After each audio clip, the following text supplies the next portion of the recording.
Senhor Jesus Cristo esteja com a vida de todos. Deus abençoe a cada um dos irmãos. Nós estamos começando mais uma vez uma escola dominical, uma aula da escola dominical da Igreja Presbiteriana de Guariba. E nós fazemos essa manhã agradecendo a Deus pela noite que Ele nos deu, pela maneira como Ele tem guiado nossas vidas. De fato, o Senhor tem nos abençoado muito, porque se nós olharmos ao nosso redor, nós veremos que Ele tem cuidado de cada um de nós, tem nos dado alimento, vida, saúde, família. Somos cheios, irmãos, das bênçãos de Deus. Embora passando por momentos de pandemia, reclusos em nossos lares, mas o Senhor tem nos abençoado, o Senhor tem nos guardado, o Senhor tem dirigido nossas vidas.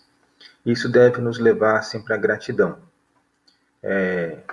Duas boas-vindas aos nossos irmãos que já estão acompanhando pela internet. Ana Rosa e a Dona Conceição, bom dia. As irmãs, a Zenilde, bom dia. Isaíra, bom dia. Giselma, bom dia. Dailson, bom dia. A Elaine, bom dia. A Dona Francisca Siqueira, bom dia. Deus abençoe a vida de cada um de vocês. Também os demais irmãos que estão acompanhando, mas que não sinalizaram. Que Deus os guarde, que Deus os abençoe. O Senhor encha cada vez mais a vida de vocês com graça. Nós vamos orar, irmãos, e pedir que Deus nos abençoe nessa manhã em nosso estudo. Vamos orar. Amado Deus Santo e Poderoso, em nome de Jesus, Teu Filho, nosso Senhor e Salvador, nos colocamos ante a Ti nesta hora, gratos pela Tua bondade para conosco, gratos, ó Deus, pela Tua palavra, gratos, ó Deus, pela ministração do Teu Espírito Santo, gratos, Senhor, por tantas coisas que o Senhor tem feito em nossas vidas. Nós Te pedimos que o Senhor nos abençoe nesse momento. Nós Te pedimos que o Senhor fale ao nosso coração. Nós Te pedimos que o Senhor nos encha de graça. Nós Te pedimos que o Senhor abra nosso entendimento. Nós Te pedimos que o Senhor, ó Deus, mexa com a nossa vida. Que nós possamos, através da palavra ministrada, refletirmos sobre nós, refletirmos sobre nossa conduta, sobre nossos valores. E se porventura, Senhor, através dessa reflexão, identificarmos que algo em nós precisa de melhora, que o Senhor opere em nosso coração, não só nos ajudando a compreender o que, mas que nós possamos nos voltar para o Senhor, para buscarmos Tua face e assim sermos transformados por Ti. Louvo o Teu nome. Muito obrigado, Pai, em nome de Jesus, nós oramos. Amém. Meus irmãos, nós estamos seguindo uma revista da Escola Dominical, e a nossa revista fala sobre a questão, tem por título O que somos e o que fazemos, o caráter determina a conduta e vice-versa. É uma revista que tem como intenção de chamar a nossa atenção para o caráter cristão. E assim sendo, nos leva a uma reflexão mais profunda sobre como, à luz da Bíblia, o cristão precisa se posicionar frente à sociedade, frente à cultura, frente a todas as circunstâncias que nós vivenciamos dia após dia. Que a Bíblia defende. Como que o cristão verdadeiro precisa se posicionar? Por que eu digo precisa? Porque nós entendemos que a Bíblia é a nossa única regra de fé e prática.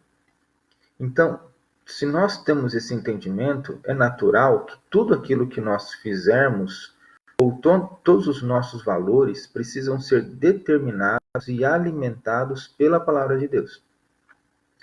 Então, quando eu digo que o cristão verdadeiro precisa, é porque ele precisa refletir a fonte dos seus valores, que neste caso é a Bíblia, a palavra de Deus. Nessa lição que nós estamos fazendo hoje, é a lição de número 4. O título é A Luta pela Paz. Os transformados em seu caráter são pacificadores. O que o autor nos coloca é que todo aquele que tem a Jesus como seu Senhor e como seu Salvador tem na sua vida a semente da pacificação.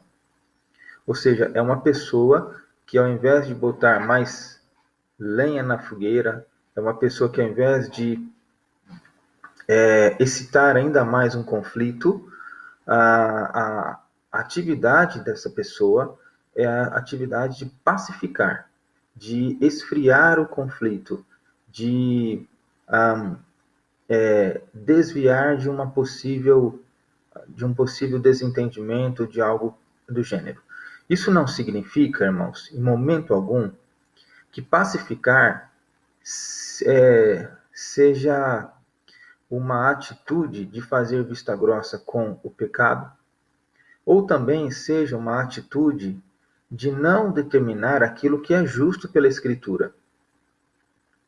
Na realidade, o pacificador, ele conhece primeiramente o tempo, ele conhece o modo, ele conhece a extensão, ele conhece também a maneira pela qual ele deve se expressar, ele deve zelar por tudo aquilo que diz respeito ao culto, à verdade da palavra de Deus, a uma vida de integridade na coletividade que é a igreja. Então, o autor ele tem como base o texto de Hebreus, capítulo 12, versículo 14. Esse texto, ele diz o seguinte, Hebreus capítulo 12, verso 14.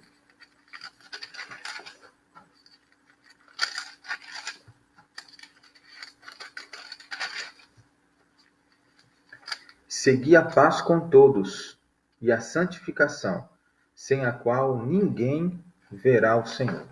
Segui a paz com todos e a santificação, sem a qual ninguém verá o Senhor. A nossa revista aqui, ela nos ensina, primeiramente, irmãos, ela é dividida em três observações, vamos dizer assim, que o autor faz. A primeira observação sobre a paz de Deus, que é sobre isso que ele está dizendo, o pacificador é aquele que tem paz, ou que alcança a paz.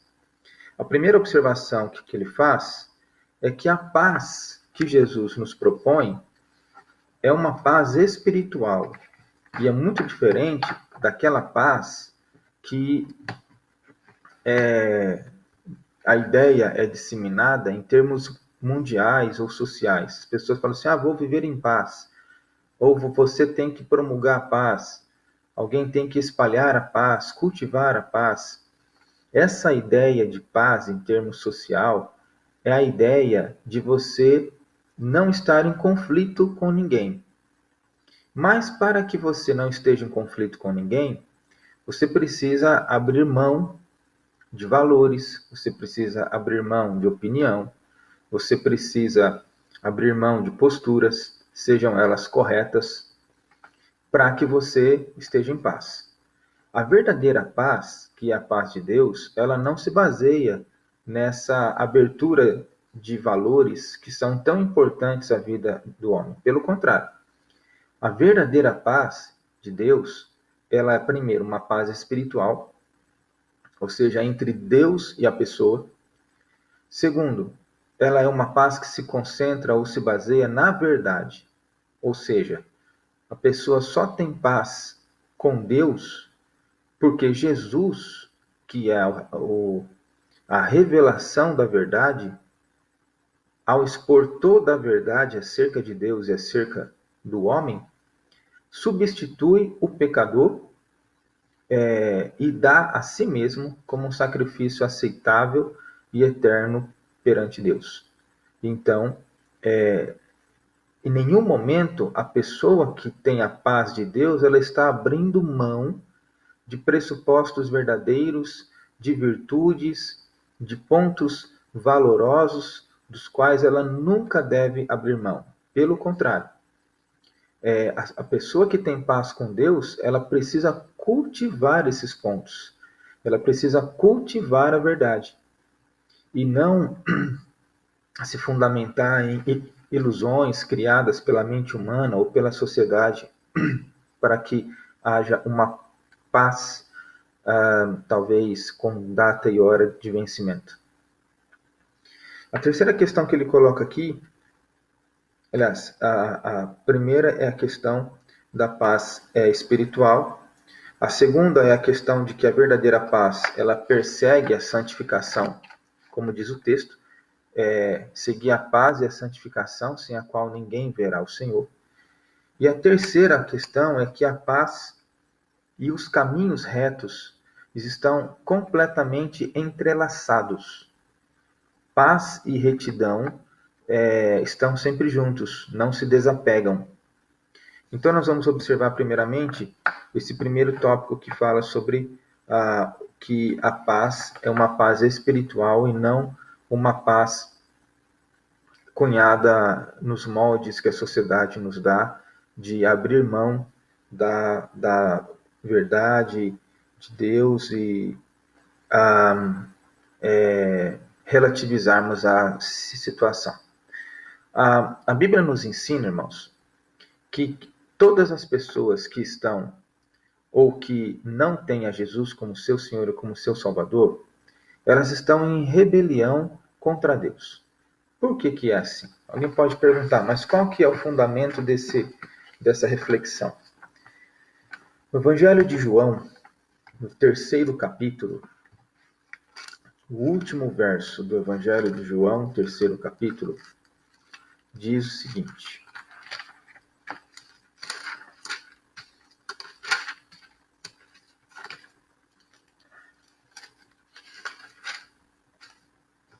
Evangelho de João, 3º capítulo, verso 36, diz assim: Por isso quem crê no Filho tem a vida eterna. O que todavia se mantém rebelde contra o Filho não verá a vida, mas sobre ele permanece a ira de Deus.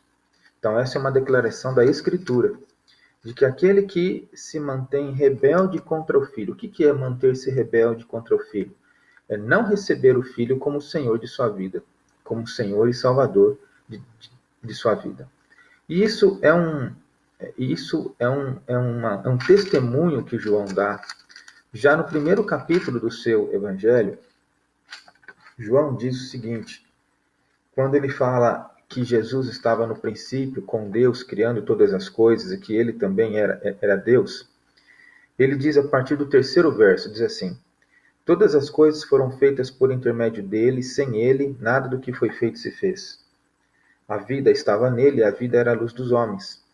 A luz resplandece nas trevas, e as trevas não prevaleceram contra ele.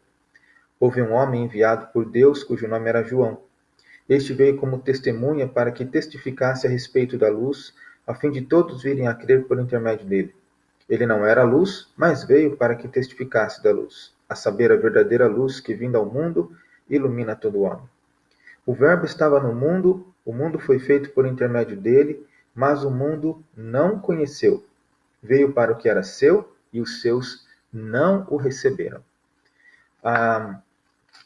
Aqui João diz da encarnação de Jesus.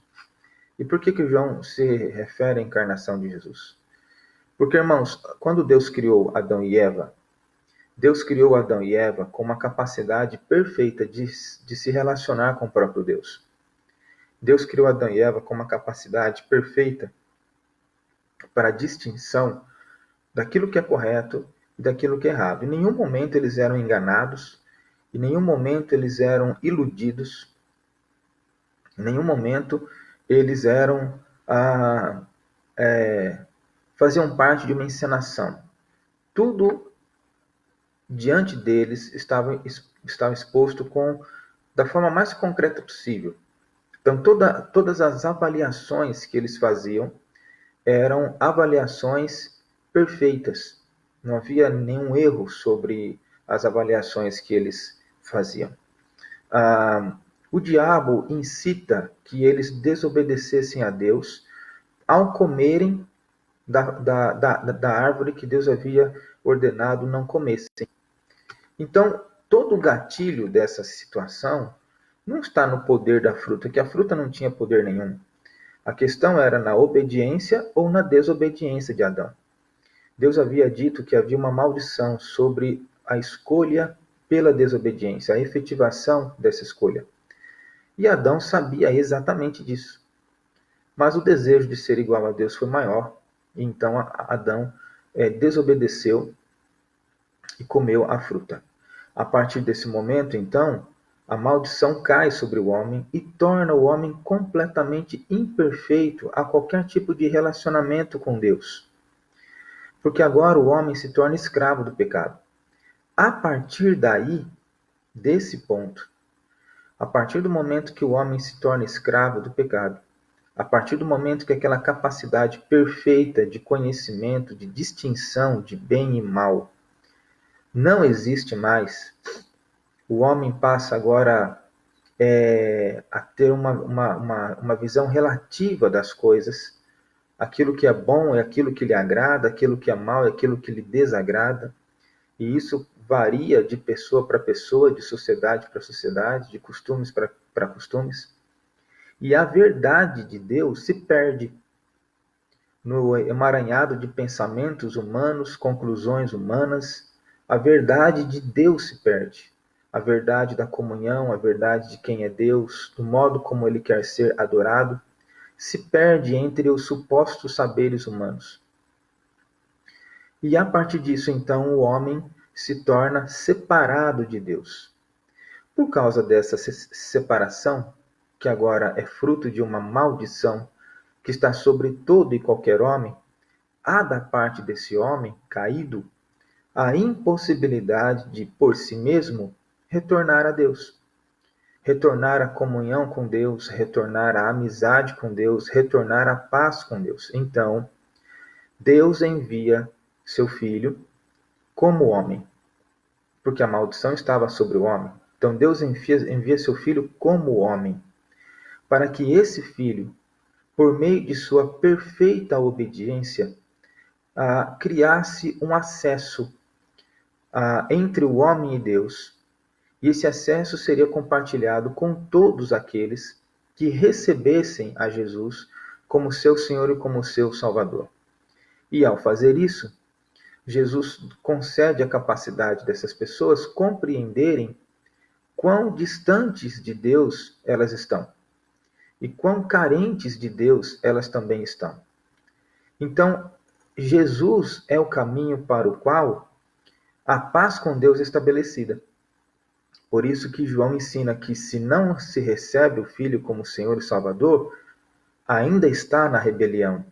E todo sistema que se entende de paz, aí será um sistema humano, social, ele não transparece, ele não reflete a verdade de Deus. Então, é um sistema, na realidade, ilusório, é uma fachada, porque é uma aparência, é um sistema aparente, mas que nas profundezas desse relacionamento Deus-homem, ele não tem significado nenhum. Então, essa paz, ela não é uma paz verdadeira, porque é uma paz também que faz concessões. As pessoas precisam abrir mão de determinadas coisas para que possam estabelecer a paz. Talvez fazer vista grossa com o pecado ou coisa do gênero para que possa estabelecer a paz. No caso de Deus, não. Deus ele vai retirar o pecado, ele vai confrontar o pecado, ele dará a cada um segundo aquilo que também é necessário, isso faz parte da correção de Deus, da correção temporal. Jesus perdoa o nosso pecado, mas a Bíblia diz que Deus não inocenta o culpado. Então as consequências do nosso pecado são nossas. A culpa do pecado que nos leva ao castigo eterno é removida, mas as consequências continuam sendo nossas. Mas agora há paz. E o que significa essa paz? Em termos práticos. Essa paz significa que, a partir do momento que o homem recebe a Jesus, ele sabe no seu íntimo que o Senhor Deus está com ele em toda e qualquer circunstância, que o Senhor Deus não o abandona, que o Senhor Deus é quem cuida dele, que o Senhor Deus é quem leva a efeito toda a manutenção da sua vida, que o Senhor Deus é aquele que estará à frente, que tudo o que acontece com ele está registrado e passa pela soberania de Deus. Deus tem um propósito para todas as coisas. Ele pode saber também que Deus o ouve, e que por conta disso ele tem total acesso à presença de Deus, de onde ele pode se comunicar, de onde ele pode desabafar, de onde ele pode contar as suas dores, de onde ele pode recorrer para que o seu caso seja avaliado, para que o seu caso seja julgado por Deus e venha então uma intervenção divina pela providência do Senhor à vida de qualquer homem. Então, essa paz é a capacidade do homem entender que, apesar de toda e qualquer circunstância que ele viver, ele jamais será desamparado pelo Senhor. Isso não significa que ele não venha passar por lutas. Não é esse tipo de paz e de desamparo ou de amparo que a Bíblia ensina que Deus faz conosco. É um amparo pessoal que Deus nos dá. Um amparo pessoal, um amparo que nos faz seguir em frente, apesar das circunstâncias. Um amparo que nos faz olhar para o Senhor como se nós segurássemos na mão de um pai e olhássemos para esse pai e o víssemos uma pessoa forte, amparadora, guerreiro, e onde nós pudéssemos colocar todas as nossas ansiedades e sabermos que estamos seguros, segurando apenas a mão do Pai. Então essa é a paz que Deus nos dá. É uma paz que nos move a seguir em frente, apesar das dificuldades da vida. Por isso que é uma paz que não depende de circunstâncias. Até mesmo na morte, uma pessoa pode ter paz. Até mesmo no saber de uma enfermidade difícil, ou de uma enfermidade dura, de uma enfermidade que levará essa pessoa à morte, talvez mais prematura, se pode ter paz. Se pode ter paz para uma série de coisas. É a paz de Deus, que não depende de circunstância alguma. Essa paz ela só existe com Jesus como Senhor e Salvador. Essa paz ela só existe quando nós olhamos para Deus e de fato o reconhecemos como soberano sobre nossas vidas. E sabemos que Ele cuida de cada um de nós.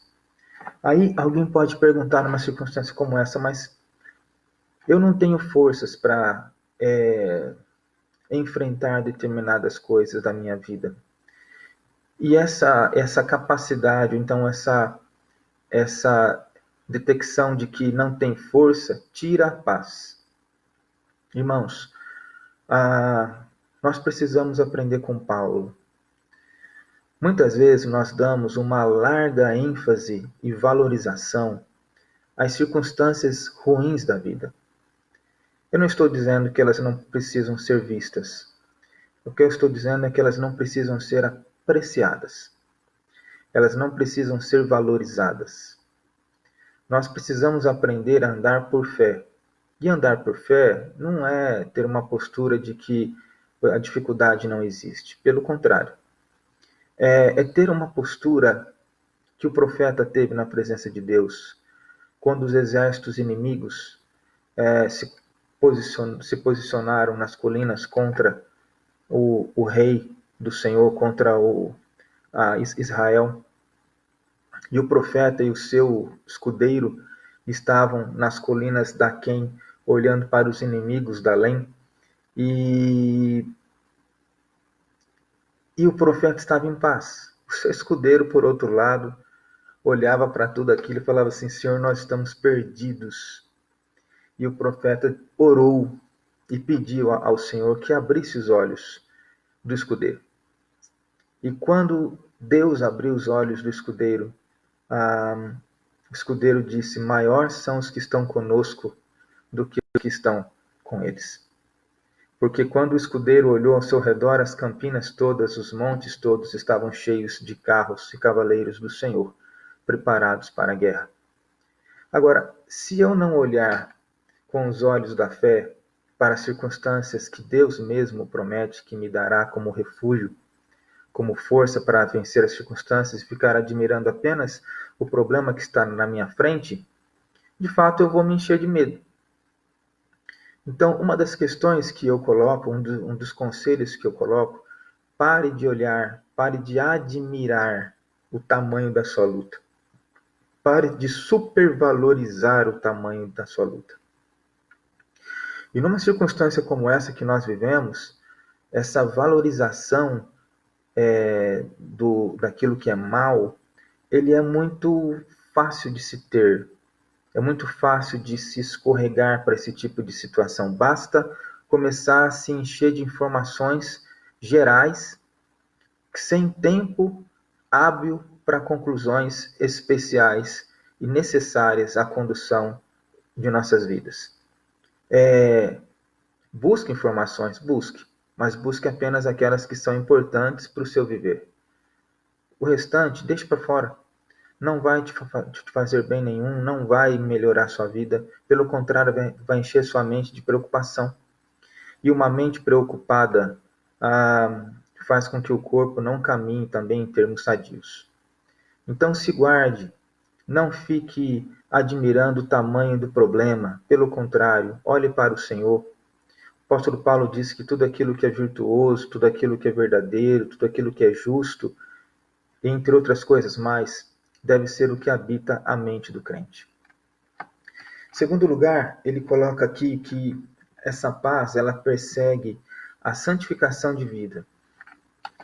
Eu vou ler o que o autor coloca na revista. Ele diz assim: uma vez que o cristão recebe a verdadeira paz que Cristo lhe dá, ele passa a experimentar os benefícios da santificação. Uma vez perdoado em Cristo e justificado diante de Deus, ele se santifica continuamente e luta insistentemente contra o pecado que o assedia. Em Hebreus 12:14 nos mostra com clareza a relação que existe entre uma vida de consciência limpa e pura diante do Senhor, por ter recebido o perdão que vem de Cristo, e a consequente busca pela piedade e o exercício sincero da adoração ao Senhor. O que o autor está colocando, irmãos, é que a paz com Deus nos faz buscar as coisas de Deus. Paulo diz que nós devemos prestar atenção nas coisas que estão ligadas à nossa pátria celeste, não é? Também na carta de Timóteo ele diz assim que ninguém que é chamado, convocado para um serviço, se envolve com coisas desta vida. Por mais que talvez isso possa ali se referir ao ministério de Timóteo, mas nós podemos talvez por inferência entender que quando somos chamados ao Evangelho, à palavra de Deus, à vida com Deus, absolutamente nada deve se interpor entre essa relação, muito menos os cuidados desta vida. Deus cuida de nós porque foi Deus que estabeleceu esse sistema de vida. Deus criou este mundo, Deus supriu este mundo de tudo aquilo que era necessário para que o homem viesse a existir. Tanto é que Deus criou o homem no último dia. Nos primeiros dias, ele cria todo o habitat do homem, tudo aquilo que é necessário para a vida humana. Mas o próprio homem, ele cria no fim, no último dia da criação. Então, quando nós temos paz com Deus, Deus nos chama para buscarmos o que é próprio dele. É por isso que em Efésios, capítulo 5, verso 1, diz que nós devemos buscar imitarmos a Deus como filhos amados. Quando diz buscar imitar a Deus, está se referindo ao caráter de Deus, à santificação. E a paz de Deus e a santificação caminham juntas. Não tem como uma pessoa ter paz com Deus e não buscar a santificação.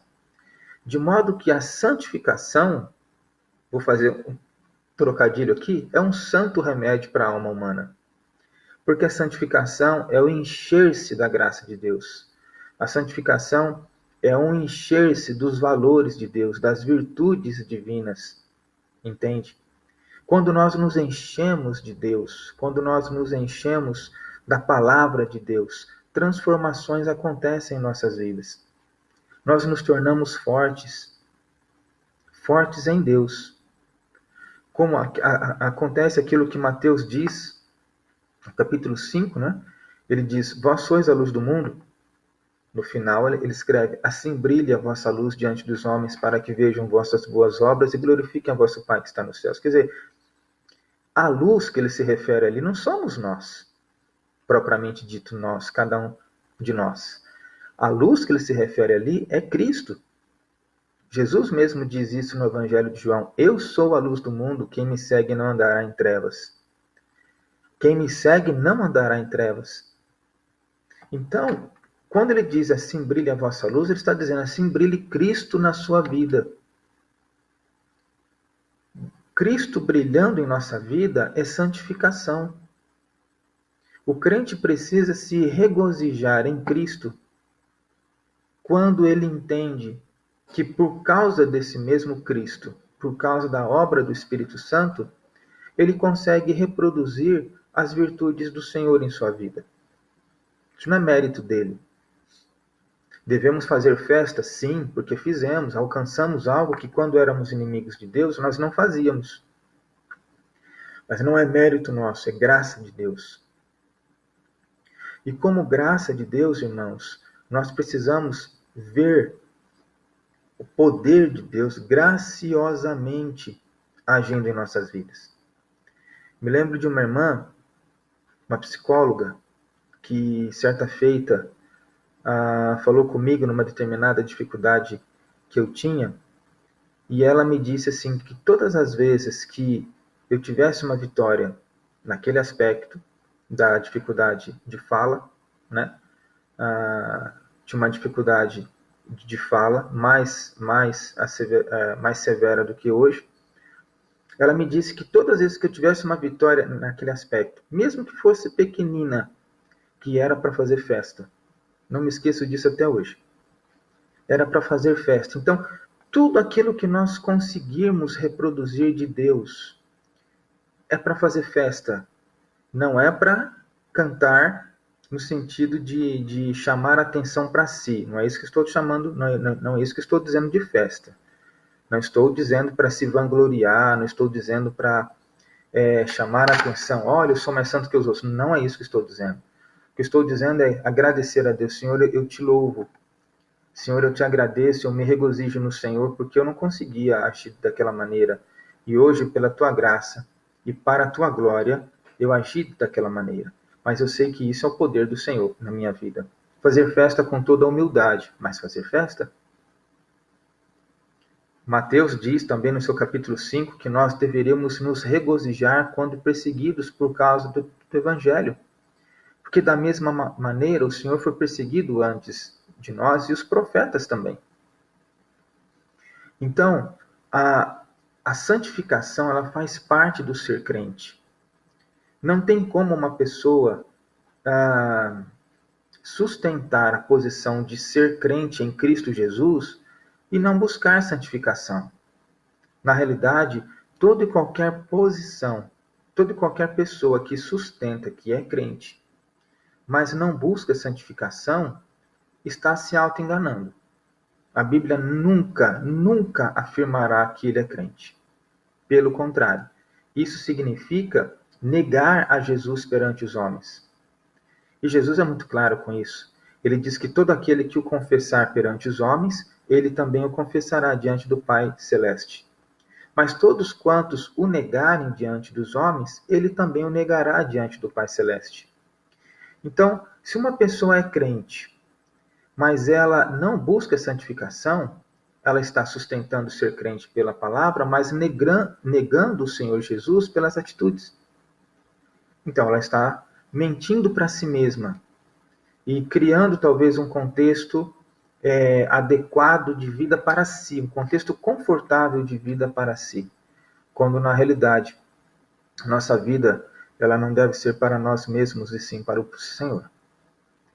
Se vivemos, vivemos para o Senhor. e se morremos, morremos para o Senhor. Então, santificação e salvação caminham juntas. Santificação e paz com Deus caminham juntos. Quando você tem uma vida de obediência à palavra de Deus, você tem a certeza de que sua consciência está em paz. Sua consciência, direcionada pela graça do Senhor Jesus, não te acusa de pecado algum, não te acusa de falta, não te acusa de desvios. E isso te dá um ambiente que te torna cada vez mais alegre na presença do Senhor. Não como motivo de vanglória, mas como uma estrutura que nos impulsiona a buscarmos mais de Deus, uma estrutura que nos impulsiona a buscarmos mais da graça do Senhor. Por fim, o último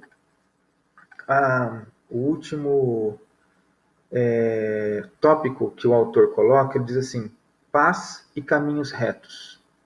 Eu quero ler também o que o autor da lição escreve no primeiro parágrafo da abordagem desse terceiro item. Ele escreve assim: o escritor aos Hebreus insiste no fato de que a paz deve ser buscada como um atleta busca seus objetivos.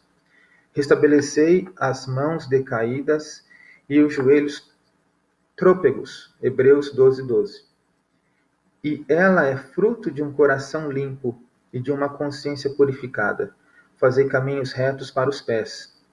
É importante a relação que temos visto nas lições anteriores. A formação do caráter cristão implica deixar de fazer algumas coisas e começar a fazer outras. Resistir e abandonar o pecado e se ajustar no caminho de Deus. Vocês devem se recordar quando João Batista começou a pregar, dizendo que ele era a voz que caminhava no deserto, ou que pregava no deserto. Ele dizia que os caminhos deveriam ser aplanados. Ele citava os profetas, os quais também diziam que os caminhos deveriam ser aplanados, os caminhos deveriam ser retificados para a vinda do Senhor. É justamente isso que o autor da revista está dizendo. Que quando nós buscamos a paz, os nossos caminhos precisam ser retos. A nossa vida precisa ser com retidão. Isso não significa, irmãos, eu não estou defendendo, estou apenas alertando. Isso não significa que, ora mais, ora menos, nós não cometeremos pecado, porque somos imperfeitos. Embora nessa dimensão, o pecado ele vem a ser um acidente e não uma coisa arquitetada. Porque tudo aquilo que é arquitetado, nós podemos entender que existe uma busca por determinada atividade que foi arquitetada. Existe uma busca, existe um sonho, existe uma elaboração, existe um deleite propriamente dito antes do ato em si. No caso, para o cristão, o pecado ele tem que ser um acidente. Porque o cristão não pode mais buscar se deleitar e se planejar no pecado. Ele tem que ser um acidente de percurso, por causa da nossa imperfeição, por causa da nossa fragilidade, por causa, muitas vezes, de um coração difícil de ouvir a voz do Senhor. Mas o que ele coloca aqui é que o atleta, e isso é uma figura bíblica, né?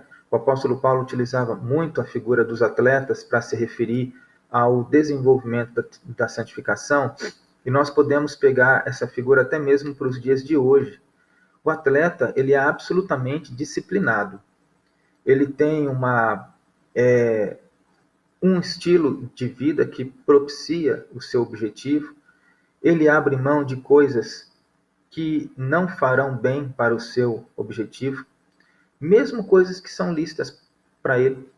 Ele abre mão do tempo, ele cria um tempo específico para aquilo, e ele é rigoroso com o tempo gasto para aquilo.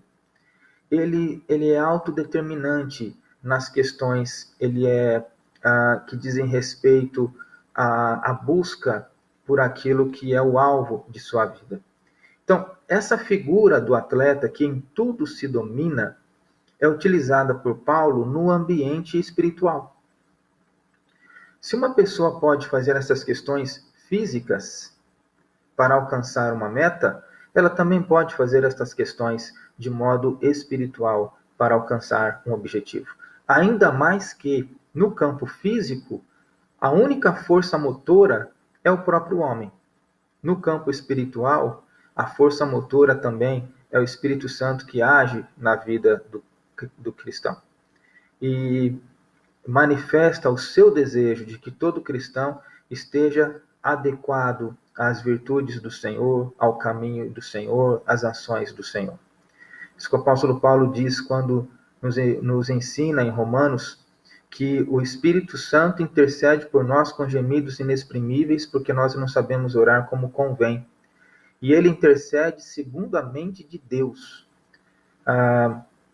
Então, repare que cabe a você e a mim elaborarmos uma vida espiritual criteriosa, estabelecermos objetivos na presença de Deus, buscarmos esses objetivos, adquirirmos estruturas, abrirmos mão de coisas que não são importantes para nós, abrirmos mão de sermos mais um em determinados ciclos, de fazermos as mesmas coisas que todo mundo faz e que quando avaliadas, estas coisas não nos levam a lugar nenhum, a não ser a uma degeneração de determinadas coisas importantes na nossa vida. É preciso mudar, é preciso adquirir novos valores, é preciso tomar decisões. Um dos textos que muito assim me chama a atenção é o texto de Daniel, logo nos capítulos iniciais, quando o próprio Daniel, falando de si mesmo, disse: Daniel resolveu firmemente. Essa palavrinha, para mim, essa frase, resolveu firmemente, ela é muito importante. Porque uma resolução firme é uma resolução que não volta atrás. E nós precisamos de ter atitudes assim na esfera de toda a nossa vida. Atitudes que não voltam atrás, para o bem daqueles que amam o Senhor e que estão interessados na vontade do Senhor para as suas vidas. Deus, de fato, irmãos, tem coisas maravilhosas para nós. Mas nós precisamos ter coragem. Coragem de receber e de esperar coisas pela fé. Coragem de entender que os nossos olhos vão até certo ponto, mas que Deus compreende o todo. Coragem para entender que quando Deus começa a manifestar que não é o caminho, não é o caminho. Não insista. Você vai se dar mal. Porque toda a nossa avaliação é pequena demais. Nós não conseguimos nem dimensionar todas as consequências de uma determinada atitude. O Senhor, por outro lado, Ele nos mostra tudo. Não deixa dúvida nenhuma. Então nós devemos ser disciplinados espiritualmente. Disciplinados para alcançarmos um objetivo espiritual que dê a Deus toda a honra e toda a glória. Tudo, irmãos. Absolutamente tudo que tenha o propósito de glorificar a Deus faz bem à sua vida. É automático. Você não precisa nem falar para o Senhor assim: Senhor, eu quero fazer determinada coisa para glorificar o teu nome e para ser abençoado. É automático. Tudo aquilo que o crente faz para a glória de Deus faz bem para ele. Não existe nada que o crente não venha a fazer para a glória de Deus que de alguma maneira venha deixar de afetar positivamente e abençoador a vida do crente. Pelo contrário, tudo. Então você pode gastar o seu tempo apenas pedindo ao Senhor: quero ser bênção, eu quero glorificar o seu nome. E o Senhor, como recompensa, estará abençoando a sua vida. Nós precisamos nos voltar para uma vida de paz. Nós precisamos cultivar a paz espiritual, a paz que temos com Jesus como nosso Senhor e como nosso Salvador. Essa paz que nós precisamos aprender a cultivar, essa paz que nós precisamos aprender a desenvolver em toda a nossa vida. Convido você a orar comigo agora, Vamos fechar os olhos onde quer que você esteja, na sua casa, no seu carro. Vamos fechar os olhos e orar. Pai, nós nos colocamos diante do Senhor nesta manhã. Eu sou grato a Ti, ó Deus, porque o Senhor é maravilhoso. O Senhor, de fato, tem nos dado paz. Quando nós, ó Deus, examinamos o nosso coração, nós entendemos, ó Deus, que apesar das circunstâncias serem difíceis, e apesar de cada um enfrentar situações particulares, difíceis, o Senhor tem nos abençoado com paz, o Senhor tem feito coisas maravilhosas em nossas vidas, o Senhor tem nos dado segurança, o Senhor tem nos dado alegria, o Senhor tem nos dado esperança, o Senhor tem aquietado as nossas almas, o Senhor tem feito com que nós olhemos para o Senhor, o Senhor tem feito com que nós nos aproximemos de Ti, o Senhor tem nos recebido, o Senhor tem nos acalentado, o Senhor tem nos consolado, do Senhor são todas essas obras. Ó Pai, em nome de Jesus, eu peço que abençoe o Teu povo no desenvolvimento dessa paz que o Senhor mesmo realizou entre nós através de Jesus, Teu Filho, nosso Salvador. Que o Senhor multiplique, ó Deus, esta bênção em nossas vidas, de modo que alcancemos um nível de comunhão contigo e um nível de força para a vida sobrenatural, que venha das tuas mãos, que venha da tua graça, que venha do teu poder, que venha, ó Deus amado, de tudo aquilo que o Senhor tem para oferecer ao teu povo que se chama pelo teu nome, que foi salvo pelo amor de Cristo, pela graça de Cristo e pela obra de Cristo. Pai, no nome de Jesus, tem misericórdia de cada um de nós, porque nós somos impotentes, somos fracos, somos falhos, somos frágeis também. Nós precisamos da Tua graça, Senhor, operando eficazmente em nossas vidas. Nos abençoe, é o que nós te pedimos em nome de Jesus. Dê a meus irmãos um belo dia na presença do Senhor. Faz com que todos, ó Deus, sejam abençoados diante de Ti. Faz também com que logo mais à noite nós possamos nos reunir dessa mesma maneira, para dar ao Senhor toda a honra, toda a glória e todo o louvor, para cultuarmos o Teu nome e sermos direcionados por Ti. Console todos aqueles que precisam de consolo, ó Pai. Abençoe todos aqueles que precisam de cura, é o que eu peço ao Senhor. Cura da alma, cura, ó Deus amado, emocional, cura física, que a graça do Senhor opere no coração dos nossos irmãos e da Tua igreja. Em nome de Jesus que eu oro e agradeço a Ti. Amém. Eu quero mandar um abraço para os irmãos que estão nos acompanhando aqui pela internet. Então, a Simone, Deus abençoe sua vida, irmã. A irmã Sirlene e a sua família. A irmã Alessandra e a sua família. A Leila e a sua família. A Josi, o Thales. A irmã Zilá, Deus abençoe também sua vida, irmã. Paulinho, já falei. Alessandra. João Pedro, juntamente com a sua casa, a Iris, com a sua família, Gabriel, Maurício, com a sua família, a Renata, com a sua família, também a Dona Maria Calisto, o Luciano, toda a sua casa, o Rafael, são esses os irmãos que eu não havia falado, a Giselma também, Deus abençoe, irmã. Um bom dia a todos vocês e também a todos aqueles que não fizeram ali, que não se manifestaram, mas eu sei que estão seguindo pela manhã conosco. Que Deus abençoe a vida de cada um, tenham todos um excelente dia e até logo mais à noite, às 19 horas, quando nós nos reuniremos mais uma vez para cultuarmos a Deus. Bom dia. Tchau, tchau.